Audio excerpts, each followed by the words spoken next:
Okay, patuloy tayo. Ang pagkakaiba po ng batas publiko at batas pribado, no? Ang pagkakaiba ng batas publiko at batas pribado, ano ang pagkakaiba nila? Ang pagkakaiba nila po, ya ikhwani wa akhawati, ang batas publiko, ang kanun al-am at saka batas pribado, al-kanun al-khas ay nakabatay sa kanilang layunin o saklaw. Layunin at saka saklaw. Batas publiko nakatuon sa pangkalahatang interes ng lipunan, al-masalihul amma, kung saan ang Estado ay kumikilos bilang tagapagdala ng soberanya at kapangyarihan.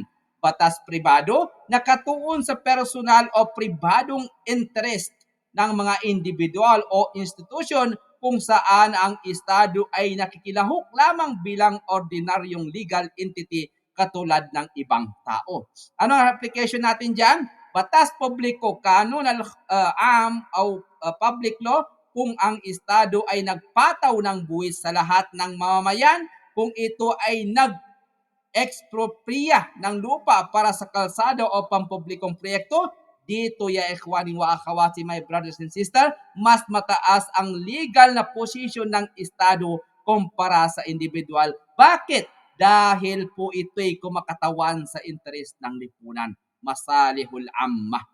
Ang batas pribado naman, kung ang gobyerno ay nagbenta ng lupa bilang isang pribadong may-ari, kung ang gobyerno ay nangupahan ng gusali para sa paaralan, dito naman, my brothers and sisters, pantay ang Estado at ang pribadong tao sa ugnayan, at ang umiiral ay civil law o commercial law.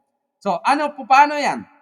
Sa batas pribado, pantay ang Estado at individual. Parehong may karapatan at obligasyon. Sa batas publiko, ya ikhwani wa akhawati, hindi sila pantay. Mas mataas ang Estado dahil ito'y tagapagdala, no? Tagapagdala ng kapangyarihan para sa ikabubuti ng lipunan, no? Bimaana ya ikhwani wa akhawati, ang batas publiko, public law, para sa pangkalahatang interes, Estado is equal to nasa mas mataas na posisyon.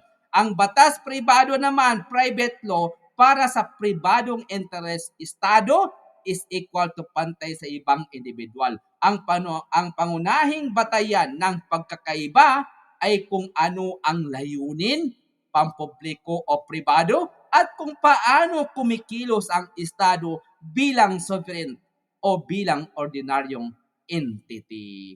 Tafaddalu.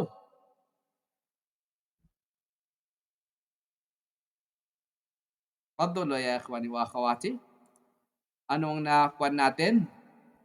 Ano ang naintindihan natin? Kunin natin yung importance of public-private law distinction. Tafaddalu. Sister Princess, magkukulasa Okay ka? po, Doc. Bismillah. Yes po. Assalamualaikum warahmatullahi wabarakatuh. Um, this is the importance, no.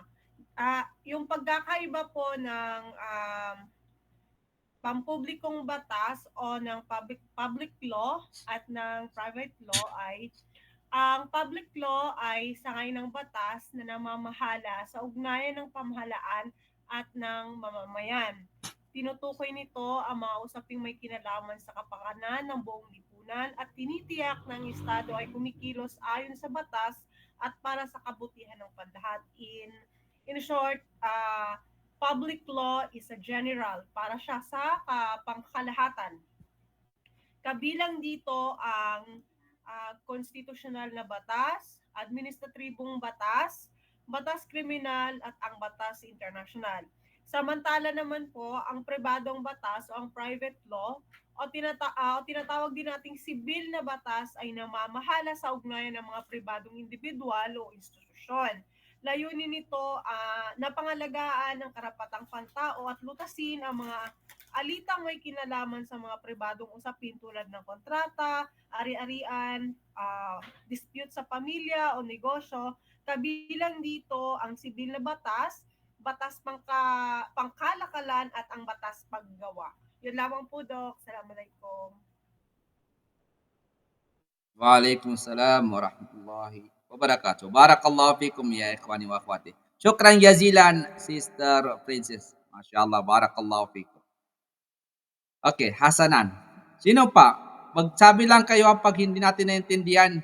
Alin ang hindi naintindihan? Tafadhalu. Any questions muna? Open ang questions. Question and answer tayo. Tafadhalu.